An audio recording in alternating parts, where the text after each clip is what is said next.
বাংলাদেশের অন্তর্বর্তী সরকারের প্রধান উপদেষ্টা অধ্যাপক মোহাম্মদ ইউনূস পদত্যাগ করতে পারেন এমন খবর পেয়ে তার সঙ্গে দেখা করেছেন জাতীয় নাগরিক পার্টির আহ্বায়ক নাহিদ ইসলাম। বৃহস্পতিবার সন্ধ্যায় প্রধান উপদেষ্টার বাসভবন রাষ্ট্রীয় অতিথি ভবন যমুনায় গিয়ে তার সাথে সাক্ষাৎ করেছেন মিস্টার ইসলাম। বিবিসি বাংলাকে এ তথ্য নিশ্চিত করেছেন মিস্টার ইসলাম। তিনি বলেন, দেশের চলমান পরিস্থিতি, স্যারের তো পদত্যাগের একটা খবর আমরা আজকে সকাল থেকে শুনছি, তো ওই বিষয় নিয়ে আলোচনা করতে স্যারের সাথে দেখা করতে গিয়েছিলাম। প্রধান উপদেষ্টা দেশের চলমান পরিস্থিতিতে কাজ করতে পারবেন না এমন শঙ্কা প্রকাশ করেছেন বলে জানিয়েছেন মিস্টার ইসলাম।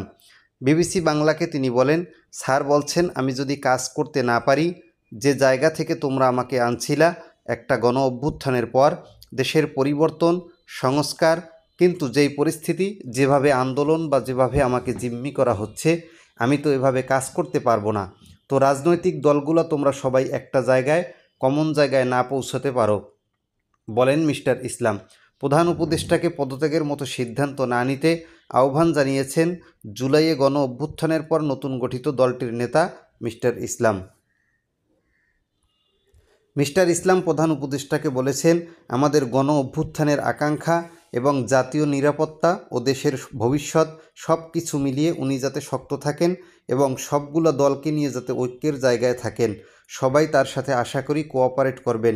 প্রধান উপদেষ্টা পদত্যাগের বিষয়টি বিবেচনা করছেন বলে জানান মিস্টার ইসলাম।